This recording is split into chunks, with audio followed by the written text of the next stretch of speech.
ایک مرتبہ ایک شخص حضرت سیدنا عبداللہ ابن عباس کے پاس آیا، کہنے لگا حضور مجھے ضرورت ہے آپ کی مدد کی۔ آپ نے مدد بھی کی اور مدد کے ساتھ اس کو ایک جوڑا بھی دیا، کپڑا بھی دیا۔ تو اس نے کپڑا لیا، کہا حضور آپ مجھے مدد بھی کر رہے ہیں، کپڑا بھی پہنا رہے ہیں۔ فرمایا میں نے اللہ کے رسول سے سنا ہے جو کسی مسلمان کو کپڑا پہنا دے گا، جب تک وہ کپڑا اس کے پاس موجود رہے گا وہ مسلمان اللہ کی حفاظت میں رہے گا۔ لوگ حفاظت کے لیے تعویذ لیتے، حضور نے کتنا آسان راستہ بتایا، لوگوں کو کپڑے پہناتے رہو، اللہ کی حفاظت میں رہو، اللہ کے قلعے میں محفوظ رہو۔ کہاں ہے؟ حضرت سیدنا عبداللہ ابن مبارک رضی اللہ تعالیٰ، ایک شخص آپ کے پاس آیا اور آنے کے بعد کہنے لگا حضرت مجھ پہ 700 درہم قرض ہے، 700 کا قرضہ ہے۔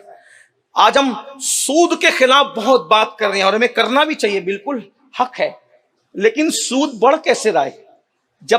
جب سے مالداروں نے قرضہ دینا بند کر دیا ہے سود بڑھنے لگا۔ اگر قرضے کی سنت زندہ کر دی جائے، دینے والے دے اور لینے والے واپس کرنے کا مزاج بنا، یہاں تو لوگ بھی ہڑپ کرنے کا مزاج بنا۔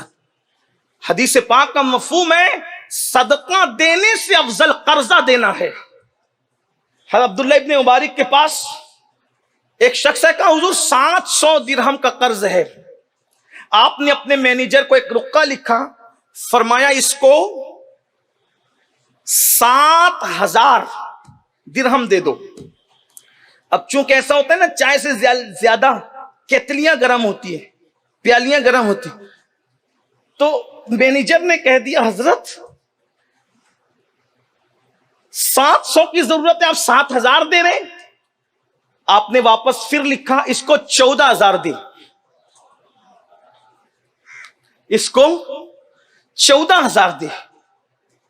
تو جیسے ہی اب سنا، سوچا کہ پہلے تو اعتراض کیا تھا 7000 پر، تو حال یہ ہو گیا کہ حضرت نے ڈائریکٹ 14 کر دیا۔ تو اب اگر میں کوئی اعتراض کرتا ہوں تو کہیں ایسا نہ ہو کہ حضرت کچھ اور بڑھاتے ہیں۔ تو ایسی حالت میں اس نے جیسے ہی دیکھا کہ حضرت فرما رہے کہ 14000 دے، اس نے 14000 دے دیا۔ اور جب 14000 دیا تو بعد میں حضرت سے پوچھنے لگا حضرت یہ بتائیے کہ آپ نے اس کو ضرورت تھی 7000 کی، 700 درہم کی، اور آپ نے اس کو سیدھا 7000 دے دیا۔ پھر میں نے عرض کیا تو آپ نے کہا کہ اس کو 14000 دے دے، تو آپ نے 14 کروا دیا، حضور اس کی وجہ کیا ہے؟ تو اس وقت حضرت سیدنا عبداللہ ابن مبارک رضی اللہ تعالیٰ کیا پیاری بات ارشاد فرماتے اللہ کے بندے، دراصل بات یہ ہے کہ اللہ کے رسول صلی اللہ علیہ وآلہ وسلم نے ارشاد فرمایا جب تو اپنے کسی مسلمان بھائی کو ایسی خوشی دے، ایسی خوشی جو اس کو اچانک خوش کر دے، اچانک خوش کر دے، تو اس سے کیا ہوگا؟ حضرت عبداللہ ابن مبارک فرماتے ہیں کہ اللہ کے رسول صلی اللہ علیہ وآلہ وسلم نے فرمایا جب تم کسی مسلمان کو اچانک میں خوش کر دیتے ہو، اللہ تمہیں اسی وقت بخشش کا پروانہ عطا کر دیتا ہے، تمہیں بخش دیتا ہے۔ تو کافر 7 پر جب میں نے اعتراض کیا تو آپ نے 14 کیوں لکھ دیا؟ تو عبداللہ ابن مبارک کہتے ہیں دراصل 7 پر جب تو نے اعتراض کیا تو 7000 اس کو پتا چل گئے تھے، اب دوبارہ اچانک خوشی دینے کا مطلب یہ تھا کہ اس سے بڑھ کے اعلان کیا جائے تبھی تو اس کو اچانک خوشی ہوگی۔ تو کہا اس لیے میں نے 14 لکھ دیا تاکہ حضور کی امتی کو اچانک خوش کر دوں، اور اچانک ادھر خوش کروں گا قول رسول کی بنیاد پر میری بخشش ہو جائے گی۔ پوچھا یہ بتاؤ مینیجر صاحب 14000 میں اگر اللہ کی بخشش مل رہی ہے، سستا سودا ہے یا مہنگا سودا ہے؟ اچانک دل خوش کرنا، اس کا مطلب لوگوں کے ساتھ ایسا کرو اچانک اس کا دل خوش کر۔ بعض صوفیاء تو ایسے تھے جنہوں نے پوری زندگی کسی کی میت کی خبر نہیں دی، کسی کو کہ بھئی کہیں اس کا دل دکھی نہ ہو جائے، یعنی وہ لوگوں کو خوش کرنے والے تھے۔ یہ حدیث آپ نے سنی ہوگی، اللہ اکبر۔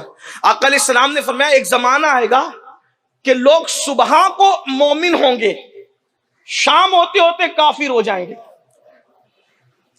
تو یہ 12-14 گھنٹے میں شام ہوتی ہے، اتنی جلدی کافر کیسے ہوں گے؟ تو شارحین نے اس کی کئی تشریحات میں اقوال لکھے. ایک قول یہ بھی لکھا کہ صبح اس حال میں کرے گا کہ مومن کی جان کو، مال کو، عزت کو حرام سمجھے گا، کیونکہ مومن کی حرمت اللہ کے رسول نے کعبے کی حرمت سے بڑھ کر بیان فرمائی. بلکہ وہ حدیث خطبہ حجۃ الوداع کی بڑی مشہور ہے، جس کو ٹائم کی وجہ سے میں صرف اشارہ مفہوم کے طور پہ. آقا علیہ السلام نے پوچھا آج دن کون سا ہے؟